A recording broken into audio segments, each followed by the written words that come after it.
Assalamualaikum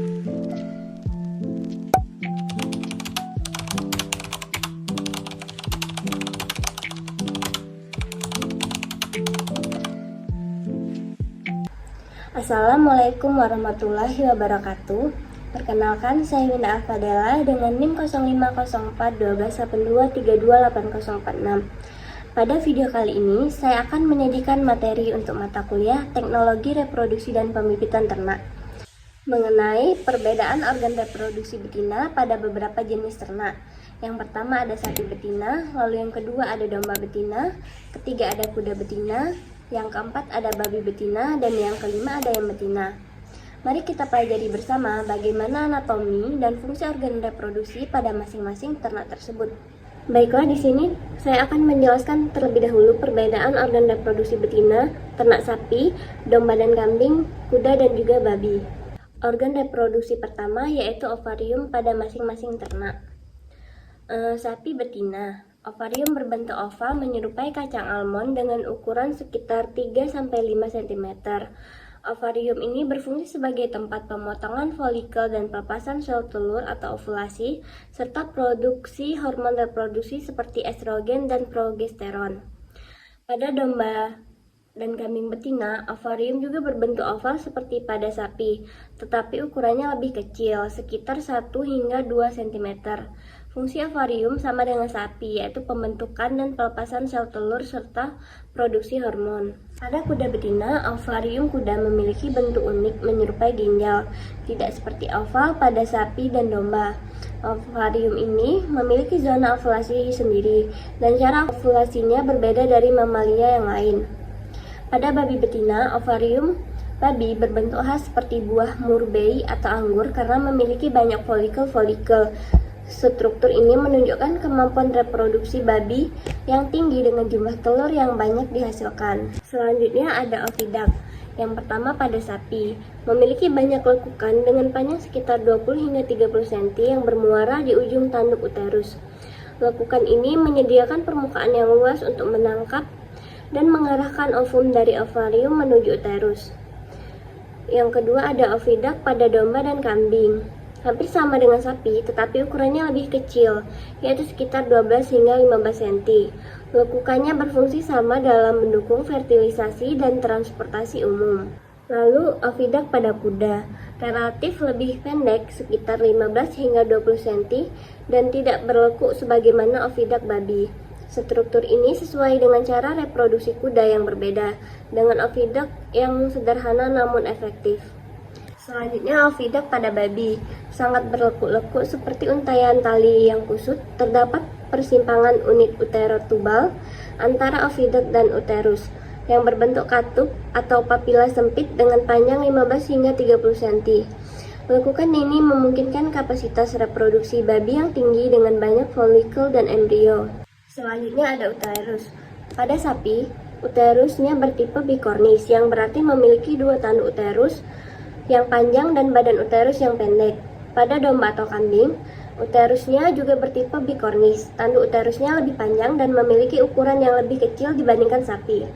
Lalu pada kuda, uterusnya bertipe bipartitus. Uterus ini memiliki badan uterus yang pendek dan berkembang dengan baik, sementara tanduk uterus relatif lebih rendah. Pada babi, uterus babi bertipe bikornis. Uterus ini memiliki badan uterus yang pendek seperti tanduk uterusnya, sangat panjang dan berlekuk-lekuk. Selanjutnya ada serviks. Pada sapi, serviks memiliki lipatan cincin yang tebal dan saling bertautan yang dikenal sebagai cincin anulus. Lalu pada domba atau kambing, serviksnya juga memiliki cincin anulus, tetapi bentuknya lebih kompleks dan berliku-liku seperti spiral. Pada kuda, serviksnya lebih pendek dan lunak serta tidak memiliki cincin anulus. Lalu pada babi, serviksnya memiliki tonjolan interdigitasi atau bantalan yang saling mengunci seperti ulir. Selanjutnya ada vagina. Pada sapi, ukuran vaginanya lebih panjang dan lurus serta berfungsi sebagai tempat deposisi semen. Lalu pada domba atau kambing, ukuran vaginanya lebih pendek dan lurus dibandingkan sapi, dan juga berfungsi sebagai tempat deposisi semen. Lalu pada kuda, ukuran vagina kuda lebih panjang dan luas, berfungsi sebagai tempat deposisi semen. Pada babi, ukuran vagina babi lebih panjang dan lebar, juga berfungsi sebagai saluran masuknya penis. Selanjutnya ada alat kelamin bagian luar. Pada sapi, ukuran pulpanya panjang dan memanjang secara vertikal. Lalu pada domba atau kambing, bentuk pulpanya hampir sama seperti sapi, tetapi ukurannya lebih kecil. Lalu pada kuda, juga relatif lebih panjang dan memanjang secara vertikal. Dan pada babi, bentuk pulpanya terbalik, dengan ujung dorsal yang runcing dan bagian ventral yang membulat. Selanjutnya ada perbedaan organ reproduksi ternak, ruminansia, dan unggas. Yang pertama ada ovarium. Pada ruminansia memiliki sepasang ovarium, sedangkan pada unggas hanya memiliki satu ovarium yang berfungsi, yaitu di sebelah yang kiri.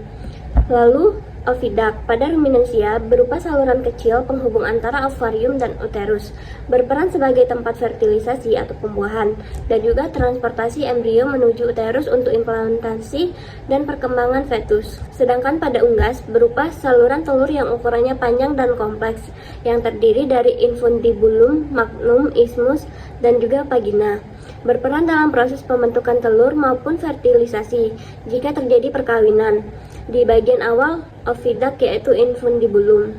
Lalu yang ketiga ada uterus. Pada ruminansia memiliki uterus dengan bentuk yang berbeda setiap jenis ternaknya. Uterus berfungsi sebagai tempat implantasi, perkembangan, sekaligus pelindung fetus. Lalu pada unggas tidak memiliki uterus karena bersifat gestasi eksternal, yaitu mengandung di luar tubuh. Yang keempat ada cervix. Pada ruminansia memiliki cervix sebagai penghubung antara uterus dan vagina. Cervix berperan sebagai gerbang masuk sperma sekaligus pelindung fetus saat kebuntingan dengan pembentukan mukus plug. Lalu pada unggas tidak memiliki cervix karena bersifat gestasi eksternal. Yang kelima ada vagina. Pada ruminansia memiliki vagina sebagai penghubung antara cervix dan pulpa, berperan sebagai tempat kopulasi sekaligus jalan lahir untuk fetus saat melahirkan.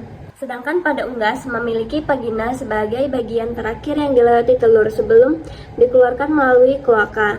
Vagina juga berfungsi sebagai tempat penyimpanan sperma. Dan yang terakhir ada alat kelamin luar.